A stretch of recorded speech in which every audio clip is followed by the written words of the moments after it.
नशिबाचे चक्र. गेल्या 6 महिन्यापासून आमची भेट झाली नव्हती.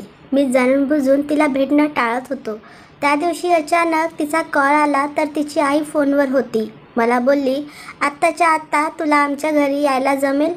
नको, येच ताबडतोब. आठवतोय मला तो दिवस. इच्छा नसताना तिच्या घरी गेलो. नेहमीप्रमाणे खुर्चीत बसली होती. कसला तरी विचार करत होती, देवाला माहिती. पण तिच्या डोळ्यात माझी ओळख नव्हती. ज्या डोळ्यांमुळे आमची मैत्री झाली त्या डोळ्यात माझ्यासाठी नजर नव्हती. मी जवळ गेलो, तिचा हात हातात घेतला आणि विचारलं, कशी आहेस? शून्य नजरेने माझ्याकडे बघत तिने हातातला हात काढून घेतला आणि क्षणार्धात मला सर्व आठवलं. एकेकाळी एवढी बडबडी होती ती. मी बोलायचो तिला, काय ग, किती बोलतेस? जन्माला आलीस तेव्हा देवाने तुझ्या घशात स्टॉपचं बटन नाही का लावलं? असं बोललो की खूप हसायची. आठवते मला आमची पहिली भेट. 10 वर्षांपूर्वीची. ठाण्याला स्टेशनवर उभा होतो मी. दुपारची वेळ होती. खूप वेळ ट्रेन न आल्यामुळे प्लॅटफॉर्मवर गर्दी खूप होती. मी पण इकडे तिकडे बघत टाईमपास करत होतो.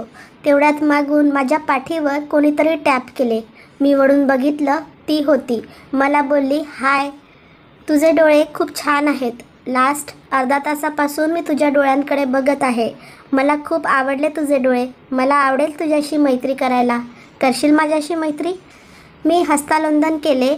एकमेकांची नावं सांगायची प्रथा पार पडली आणि तेवढ्यात एक सूचना आली की पुढील सूचना मिळेपर्यंत एकही ट्रेन रवाना होणार नाही. त्यानंतर ती आणि मी 3 तास गप्पा मारत होतो. वेळ कसा गेला समजलंच नाही. आणि अचानक तिने मला विचारलं, तुझं लग्न झालंय? मी हसलो आणि बोललो, नाही अजून, पण करीन की तुझ्याशी. त्यावर ती बोलली की यात काय हसायचंय? बोललो, अगं काही नाही, झालंय माझं लग्न. 1 वर्ष झालं. आणि तुझं? ती बोलली की अजून नाही. ठरलंय पुढच्या महिन्यात साखरपुडा आहे. नक्की ये बायकोला घेऊन. लव्ह मॅरेज आहे. लास्ट 3 इयरपासून आमचं अफेअर आहे. मग आम्ही एकमेकांचे फोन नंबर घेतले. तेवढ्यात ट्रेन आली आणि मी निघालो. नंतर रोज आम्ही एकमेकांना फोन करायचो. खूप गप्पा मारायचो. मी तिच्या घरी जायला लागलो. ती पण नियमित घरी यायला लागली आणि काही दिवसातच ती आमच्या घरातलीच झाली. आठवतंय मला त्या दिवशी रविवार होता. सकाळी तिचा कॉल आला. मला बोलली, आता लगेच भेट. आपल्याला शॉपिंगला जायचे आहे. माझा नवरा पण येणार आहे. त्याला मी तुझ्याबद्दल सांगितलंय. त्याला पण तुझे डोळे बघायचे आहेत. वेळ ठरली, जागा ठरली. वेळेवर मी पोहोचलो सुद्धा. अर्धा तास वाट बघितली आणि नंतर तिच्या घरी PCO करून फोन कॉल केला. तेव्हा फोनवर तिची आई होती. मला बोलली, अरे ते दोघे केव्हाच निघाले, पोहोचतीलच एवढ्यात, ट्रॅफिकमध्ये अडकले असतील. मी ओके बोलून फोन ठेवला. नंतर जवळजवळ 2 तास वाट बघून घरी परत आलो. मनात आलं की कदाचित तिच्या होणाऱ्या नवऱ्याची मला भेटायची इच्छा नसेल म्हणून ते दोघं शॉपिंगला गेले असतील. रोज रात्री झोपायच्या आधी आम्ही एकमेकांना गुड नाईट करायला फोन करायचो. तिचा फोन आला नाही म्हणून मी फोन केला, पण फोन कोणीच उचलला नाही. दुसऱ्या दिवशी पहाटेच तिच्या आईचा कॉल आला आणि मला शॉकच बसला. मला भेटायला येताना त्यांचा अपघात झाला होता. मी लगेच हॉस्पिटलला गेलो. तिच्या हाताला प्लास्टर होतं. मी गेल्या गेल्या ती धावत आली आणि मला मिठी मारली आणि रडायला लागली. खूप वेळ फक्त रडत होती आणि रडता रडता बोलली, सगळं संपलं. त्याला काही झालं ना तर मी जीव देईल. त्याच्याशिवाय जगणं हा विचार पण मला करवत नाही. तिला शांत करण्यापलीकडे तेव्हा माझ्या हातात काहीच नव्हतं. त्याला खूप मार लागला होता. कोमामध्ये होता. डॉक्टर बोलले होते की नो होप्स. असेच काही दिवस गेले पण त्याच्यात काहीच सुधारणा नव्हती. आता तिच्या जीवाची घालमेल मला बघवत नव्हती. सारखी रडायची किंवा नुसता विचार करत बसायची. कोणी काही विचारलं तर फक्त हसायची. नंतर त्याच्या घरच्यांनी त्याला अमेरिकेला न्यायचं ठरवलं आणि त्याच्याबरोबर ती पण गेली.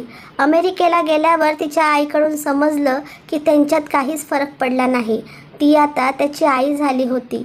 जशी एक आई आपल्या बाळाची काळजी घेते तशीच ती त्याची काळजी घेत होती. कारण तो पूर्ण बरा व्हावा हीच तिची इच्छा होती. आता त्याच्या घरचे तिला दोष द्यायला लागले होते, तिचा अपमान करायला लागले होते. पांढऱ्या पायाची, तुझ्याचमुळे हा अपघात झाला, तू जबाबदार आहेस असं बोलायला लागले होते. निघून जा इथून, चालती हो, दळभद्री असं खूप काही बोलायला लागले होते. आणि हे सगळं अपमान सहन करून ती तिथेच होती, त्याची सेवा करत होती. असेच काही महिने निघून गेले आणि एका पहाटे तिचा कॉल आला. खूप खुश होती कारण तो शुद्धीवर आला होता. त्याने डोळे उघडले होते 10 महिन्यानंतर आणि काही दिवसात ते सगळे परत भारतात आले. ते भारतात आल्यावर 2 दिवसांनी मी त्याला बघायला त्याच्या घरी गेलो. त्याला बघितलं आणि माझ्या पायाखालची जमीनच सरकली. तो शुद्धीवर तर आला होता, पण डोक्याला मार लागल्यामुळे तो आता मंदबुद्धी झाला होता. त्याला मानसुद्धा वरती करता येत नव्हती. सारखी लाळ गळत होती. डोळे थोडे तिरळे झाले होते, पण ती तोंडावर दाखवायला खूप खुश होती. तिच्या मनातलं वादळ मला समजत होतं. माझ्याकडे बघायची तिच्यात हिंमतच नव्हती. तो बोलायचा प्रयत्न करायचा, पण त्याला नीट बोलता येत नव्हतं. अस्पष्ट, अशुद्ध बोलत होता. त्याला अशा अवस्थेत बघून मला तिची काळजी वाटत होती. त्याच्या अशा अवस्थेत पण त्याच्याविरुद्ध बोलणं तिला आवडत नव्हतं. ती एकच बोलायची, कसा पण आहे, माझा आहे, तुमचा संबंध नाही. रोज सकाळी ती त्याच्या घरी जायची अपमान सहन करायला आणि तो सहन करता करता त्याची सेवा करायला. त्याला अंघोळ घालणं, त्याची शिसू काढणं, त्याचा नाश्ता, जेवण हे सगळं करून बिचारी रात्री घरी यायची. हे असंही प्रेम असतं? तेव्हा मला समजलं आणि मनात विचार आला की अरे मग आपण करतो ते काय नक्की? असो, मी पण जायचो त्याला बघायला. तिची काळजी वाटत होती. तिची घुसमट आम्हाला कुणालाही बघवत नव्हती, पण ती देवा चेहऱ्यावर कायम आनंद आणि एक आशा की हा नक्की बरा होईल. आणि एक दिवस अचानक तिने कोणालाही न पटणारा निर्णय घेतला, त्याच्याशी अशा अवस्थेत लग्न करण्याचा. ती एक आत्महत्या होती. काय ही फालतूगिरी? मी बोललो तिला, वेळ लागले का तुला? त्यावर मला बोलली, हे बघ, मित्र आहेस ना, मग मला मदत कर, नाहीतर चालता हो. माझ्या लाईफमधून माझं मी बघायला समर्थ आहे. माझ्या प्रेमाच्या मध्ये पडू नकोस.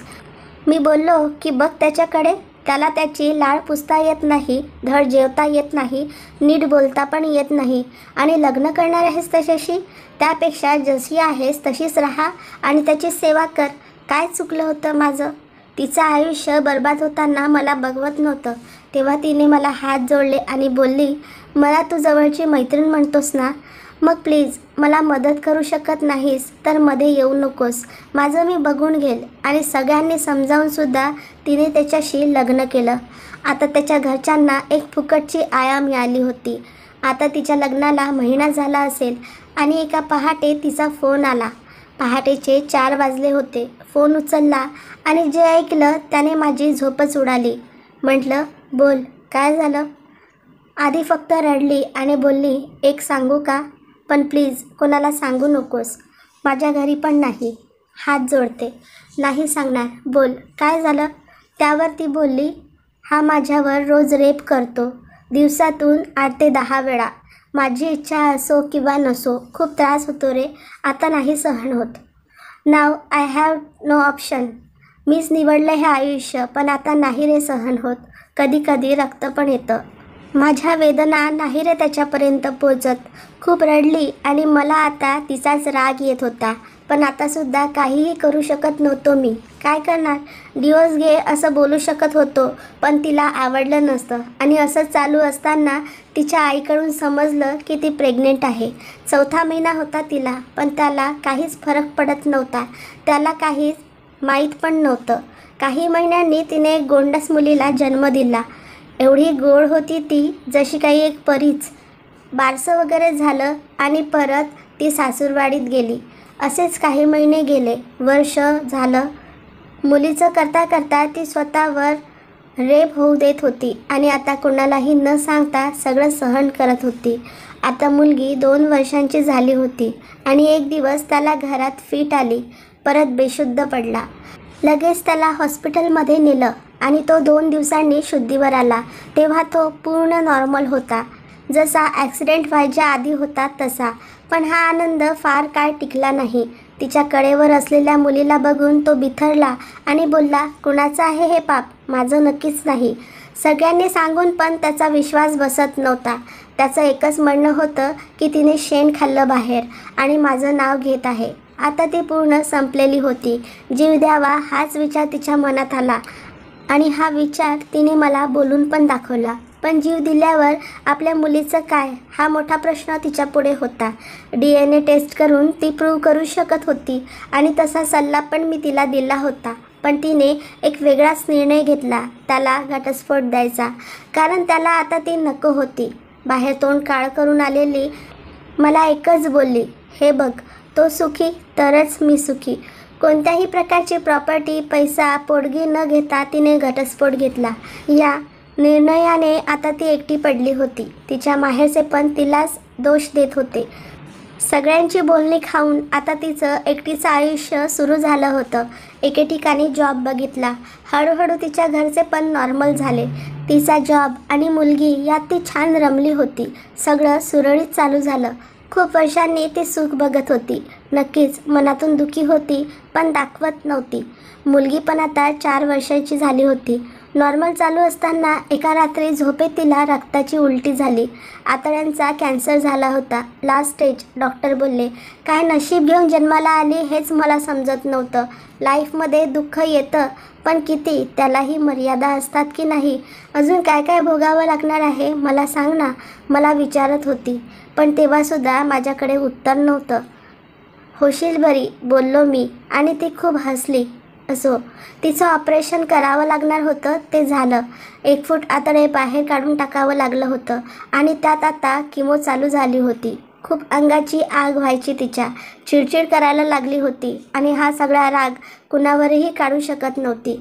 हे प्रॉब्लेम्स कमी होते म्हणून की काय देव जाणे. पण अंघोळ करून आल्यावर अंग पुसताना ऑपरेशनचे टाके उसवले आणि घरात फक्त रक्त रक्त आणि रक्त.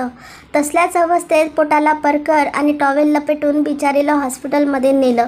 डॉक्टर बोलले, नो होप्स. कसे तरी टाके घातले आहेत, रक्त थांबलं आहे. पण परत असं झालं तर टाके नाही बसणार, कारण कातडी रबरासारखी झाली आहे. डॉक्टर बोलले होते की सुई नाही घुसणार आत, जा घरी घेऊन. जास्तीत जास्त 1 ते 2 दिवस. या सगळ्या आठवणीतून मी बाहेर आलो तेव्हा तिला शेवटची घरघर लागली होती आणि तेव्हा पण तिच्या तोंडात त्याचंच नाव होतं. बिचारी, किती भोग आयुष्यात. शेवटी कोणाचीही इच्छा नसताना त्याला घरी बोलावलं. तोही आला. त्याने तिचा हात हातात घेतला. तिने एकदा त्याच्याकडे आणि एकदा मुलीकडे पाहिलं आणि गेली दुसऱ्या प्रवासाला. मेली एकदाची, सुटली. देवाला एकच प्रार्थना की देवा, एवढे भोग कोणाच्या नशिबात असतील तर बाबा रे, जन्म नको देऊस. आज तिला जाऊन 3 वर्ष झाली. तिची मुलगी तिच्या आईवडिलांकडे असते. काय काय भोगलंय तिने. तोंडातून एक चकार शब्द न काढता, कोणालाही दोष न देता. त्रिवार वंदन अशा मैत्रिणीला. धन्यवाद. मित्र आणि मैत्रिणींनो, तुम्हाला जर आजची कथा आवडली असेल तर प्लीज व्हिडिओला लाईक करा, शेअर करा, कमेंट करा आणि सर्वात महत्त्वाचं म्हणजे तुम्ही जर माझ्या चॅनलवर पहिल्यांदा आला असाल तर चॅनलला सबस्क्राईब करायला विसरू नका. धन्यवाद.